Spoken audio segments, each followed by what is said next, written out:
दोस्तों नमस्कार, स्वागत है आपका यूट्यूब चैनल एबी टेक में।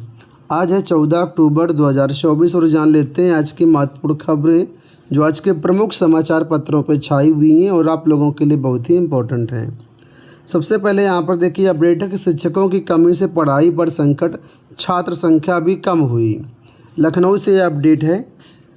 प्रदेश के वित्त पोषित स्कूलों में शिक्षकों की कमी का असर बच्चों की पढ़ाई पर पड़ रहा है। यूपी बोर्ड 10वीं और 12वीं के रिजल्ट में गिरावट आई है। कई वर्ष से इन स्कूलों के बच्चे टॉपर सूची में आए हैं। यही वजह है कि स्कूलों में छात्रों की संख्या अभी भी कम रह गई है। प्रदेश भर के 4,512 सहायता प्राप्त माध्यमिक स्कूलों में 25,000 से अधिक शिक्षकों के पद खाली हैं। माध्यमिक शिक्षा निदेशालय ने शिक्षकों के रिक्त पदों की सूचना शासन को भेजी है। हिंदी, अंग्रेजी से लेकर के गणित, साइंस समेत दूसरे विषयों के पेशे विशेषज्ञ शिक्षकों की भारी कमी है। सबसे अधिक सहायक अध्यापकों के पद खाली हैं। यानी एडेड विद्यालयों में टीजीटी के टीचर सबसे ज़्यादा पद खाली हैं।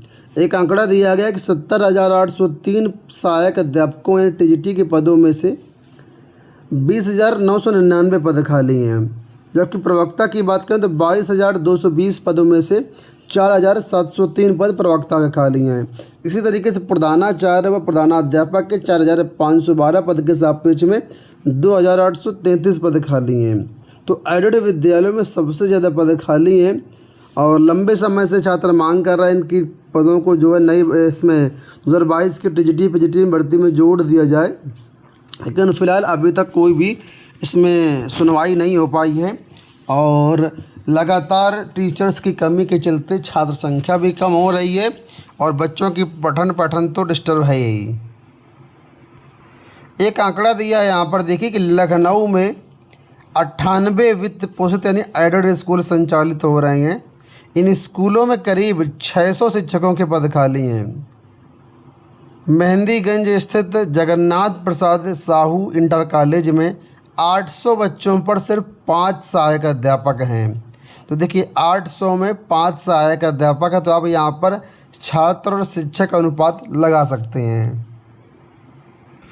तो फिलहाल इन्हीं सब मांगों को लेकर के टीजीटी पीजीटी में जो से टीचर्स के पद हैं, नए पद हैं, वह जोड़े जाएं। जल्दी से जल्दी परीक्षा कराई जाए। असिस्टेंट प्रोफेसर में जो है पदों की वृद्धि की जाए, परीक्षा कराई जाए। इन सब मांगों को लेकर के युवा मंच के अनिल सिंह के अध्यक्ष की तरफ से जो है आंदोलन होने वाला है कल यानी 15 अक्टूबर को प्रातः 11 बजे शिक्षा सेवा चयन आयोग में, और सीधे इन मुद्दों पर बात होगी। कल इनकी तरफ से विभिन्न कोचिंग संस्थानों में जाकर के पोस्टर चिपकाए गए, पोस्टर अभियान चलाया गया और छात्रों को जागरूक करने का प्रयास किया गया। सोशल मीडिया के माध्यम से भी कैंपेन चल रहे हैं। आप सभी लोग ज़रूर पहुँचें ताकि ये सारी चीज़ें कराई जा सकें। यहाँ देखिए अपडेट कि आरओ प्रारंभिक परीक्षा टलने के बड़े आसार, दिसंबर में संभव। एक ही महीने में 2 बड़ी परीक्षाएं आयोग की मुश्किलें बढ़ाएंगी।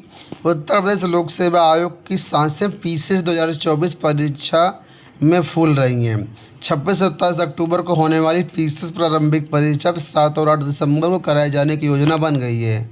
साफ है कि पीसीएस प्रारंभिक परीक्षा की तुलना में उम्मीदवारों की संख्या दुगुना वाली आरओ की प्रारंभिक परीक्षा के भी टलने के आसार प्रबल हैं। आरओ प्रारंभिक परीक्षा 22 दिसंबर को प्रस्तावित है। वहीं दिसंबर में ही 7 और 8 को पीसीएस प्रारंभिक परीक्षा प्रस्तावित है, मतलब संभावित है। जाहिर है कि एक ही महीने में 2 बड़ी भर्ती परीक्षाएं आयोग के लिए मुश्किलें बढ़ाएंगी। संभव है कि आरओ प्रारंभिक परीक्षा टाल दी जाए। तो जो दिसंबर में 2 परीक्षाएं अब होने वाली हैं, पहला तो 7 और 8 को पीसीएस की और दूसरा आपकी जो है 22 दिसंबर को आरओ की। तो ये आरओ अब दिसंबर से भी टलने के आसार दिखाई दे रहे हैं, जैसा कि समाचार पत्रों के माध्यम से बताया गया है। यहाँ पर देख सकते हैं 2 बड़ी परीक्षाएं आयोग के लिए बन गई चुनौती। तो पीसीएस और आरओ की बात यहाँ पर भी हो रही है और अब ये आरओ परीक्षा टलने के आसार दिखाई दे रहे हैं। इसके साथ ही यहाँ पर भी देखिए लिखा कि एक महीने में 2 बड़ी परीक्षाएं आयोग के लिए बनी चुनौती। ठीक है, तो वही सारी अपडेट्स यहाँ भी हैं। चलिए हम लोग बढ़ते हैं अगली अपडेट्स की तरफ। तो यहाँ पर देखिए अपडेट है कि फ़ोटो युक्त हाजिरी पर छिड़ी रार, आंदोलन का ऐलान।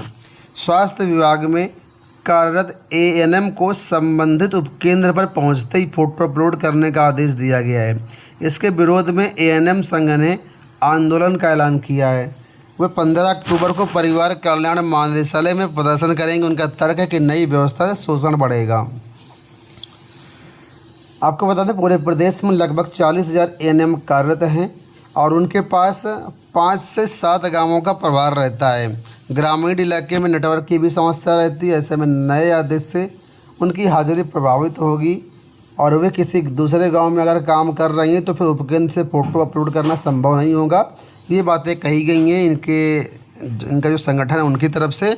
और ये जो चीज़ें हैं यानी जो नया आदेश जिसमें फ़ोटो युक्त हाजिरी भेजने की बात कही गई है, इसका विरोध हो रहा है। आरक्षण प्रभावित अभ्यर्थियों ने सीजीआई से मांगा न्याय। 69 शिक्षक भर्ती में आरक्षण प्रभावित अभ्यर्थियों ने रविवार को सुप्रीम कोर्ट के मुख्य न्यायाधीश DY चंद्रचूड़ को ईमेल भेज करके न्याय की गुहार लगाई। पिछड़ा दलित संयुक्त मोर्चा की ओर से भेजे ईमेल में अभ्यर्थियों ने कहा है कि मामले में आरक्षण प्रभावित अभ्यर्थियों को न्याय दें। यहाँ देखिए अपडेट है कि सिविल सर्विसेज की मुक्त विश्वविद्यालय कराएगा तैयारी। उत्तर प्रदेश राजेश टंडन मुक्त विश्वविद्यालय प्रतियोगी छात्राओं को सिविल सर्विसेज की भी तैयारी कराएगा। मुक्त विश्वविद्यालय संघ लोक सेवा आयोग और उत्तर प्रदेश लोक सेवा आयोग की ओर से आयोजित की जाने वाली परीक्षाओं की तैयारी के लिए 6 महीने का सर्टिफिकेट कोर्स शुरू करेगा। विश्वविद्यालय प्रशासन ने इसके लिए तैयारी शुरू कर दी है। इससे यूपीएससी और यूपीपीएससी की ओर से आयोजित होने वाली सिविल सेवा भर्ती परीक्षा की तैयारी कर रहे अभ्यर्थियों की राह आसान हो जाएगी। सिविल परीक्षा के समसामयिक घटना चक्र समेत अन्य टॉपिक को मुक्त विश्वविद्यालय अपडेट कर रहा है। कुलपति प्रोफेसर सत्यकाम ने कहा कि सिविल सेवा परीक्षा की तैयारी का विचार चल रहा है। पीसीएस भर्ती परीक्षा से जुड़े विषयों में सर्टिफिकेट पाठ्यक्रम शुरू किया जाए ताकि विद्यार्थियों को तैयारी करने में आसानी रहे। करंट से जुड़े प्रश्नों को अपडेट कर अध्ययन सामग्री में उपलब्ध कराई जाए। तो ये चीज़ें जो है आपके लिए होंगी और मुक्त विश्वविद्यालय आप लोगों को पीसीएस की तैयारी करवाएगा। बात कर लेते हैं हम उत्तर प्रदेश जूनियर शिक्षक भर्ती को लेकर के। तो उत्तर प्रदेश जूनियर शिक्षक भर्ती के अध्यक्ष प्रदेश अध्यक्ष अखिलेश कुमार की तरफ से भी लगातार कैंपेन चलाया जा रहा है। छात्रों को जागरूक किया जा रहा है कि उत्तर प्रदेश में जूनियर शिक्षक भर्ती एक बहुत बड़ा आपके लिए विकल्प है। प्राथमिक से बीएड हटने के बाद जूनियर में ही ये स्कोप दिख रहा है, लेकिन इसके लिए प्रयास करना होगा। कई बार इन्होंने शिक्षा सेवा चयन आयोग पर, शिक्षा निदेशालय पर आंदोलन किया, लेकिन उतना लोग भी यहाँ पर नहीं पहुँचते हैं। तो इनका अगला जो आंदोलन है वो 18 अक्टूबर दिन शुक्रवार को होने वाला है। तो जो भी बीएड अभ्यर्थी किए हुए हैं उन सभी से गुजारिश है तो विभिन्न मुद्दों को लेकर के यहाँ पर जो है जूनियर भर्ती के लिए आंदोलन होगा। नए शिक्षा सेवा चयन आयोग पर आप सभी लोग ज़रूर पहुँचें। कोई भी क्वेरी है तो यहाँ पर मोबाइल नंबर दिए गए, आप लोग इनसे कांटेक्ट कर सकते हैं। अगर इनकी मांगें मान ली जाती हैं तो मान लीजिए जूनियर शिक्षक भर्ती बीएड अभ्यर्थियों के लिए बहुत बड़ा विकल्प होगा। बहुत बड़ी बड़ी भर्तियाँ आपको आने वाले समय में देखने को मिल सकती हैं। दोस्तों ये हो गई आज की सारी सूचना। इस वीडियो में फिलहाल इतना ही। धन्यवाद।